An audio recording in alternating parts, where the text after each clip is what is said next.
કચ્છમાં સરકારી શાળાના શિક્ષકો દ્વારા ટ્યુશન ક્લાસ ચલાવતા હોવાની ફરિયાદ ઘણી જૂની છે, ત્યારે હવે શિક્ષણ વિભાગ દ્વારા તેની તપાસ શરૂ કરાઈ છે અને ટૂંક સમયમાં આ અંગે પગલાં લેવાય તેવી શક્યતા છે। નિરોણાના એક જાગૃત વાલી નરોત્તમભાઈએ ભુજમાં 4 અલગ અલગ સ્થળે આ પ્રકારના ટ્યુશન ક્લાસો ધમધમી રહ્યા હોવાની ફરિયાદ કરી હતી, જેના અનુસંધાને શિક્ષણ વિભાગ દ્વારા જિલ્લા શિક્ષણાધિકારી શ્રી મુકેશ પટેલની સૂચનાથી આવી શાળામાં જઈને તપાસ હાથ ધરાઈ છે અને તેનો રિપોર્ટ તૈયાર કરાશે।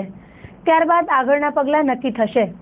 આવા ટ્યુશનમાં જતા વિદ્યાર્થી તથા શિક્ષણ ખાતાના અધિકારીએ ચંચળ ન્યૂઝ સાથે આ અંગે વાત કરી હતી। આપણા નિરોણા ગામના નરોત્તમભાઈ આહિરે ફરિયાદ કરેલી છે અને અમારા જિલ્લા શિક્ષણાધિકારી સાહેબ પટેલ સાહેબે અમને 1 તારીખે સૂચના આપી કે જે ફરિયાદના અનુસંધાને રૂબરૂ સ્કૂલે શાળાએ જઈ રૂબરૂ સ્થળ તપાસ કરી અને નિવેદનો લેવા તમારે જવાનું છે। એટલે મને ખ્યાલ છે ત્યાં સુધી અમને જ્યારે આ તપાસ સોંપાઈ છે 1 તારીખે, તો આજની સુધી હજી અમે જે ફરિયાદના જે સ્કૂલોના એ સ્થળ ઉપર જઈ આવ્યા છીએ।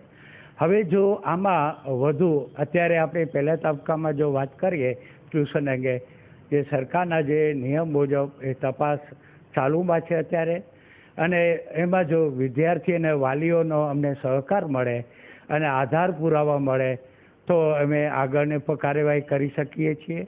અને અમને જે સૂચનાઓ મળે ઉપરથી અમારા વડી કચેરી અથવા અમારા સાહેબ તરફથી, તો અમે આગળની કાર્યવાહી પર કરી શકીએ છીએ। અત્યારે 10th પાસમાં થયું અને 11th સાયન્સમાં હવે મારે એડમિશન લેવું છે, એટલે એવું એમાં ટ્યુશનમાં ઇન્ટરપ્રિટેશનમાં એવું છે કે સ્કૂલમાંથી એટલું બધું જેમ કે ના મળે એટલું ટ્યુશનમાં સરખી રીતના એમ કે આપણે સમજી શકીએ છીએ બરાબર રીતે। ત્યારે પોલરા સર પાસે એડમિશન લેવા આવ્યા છે, તો 11th સાયન્સનું એમ કે બહુ ફેમસ સર છે અને સારા સર છે, એટલા માટે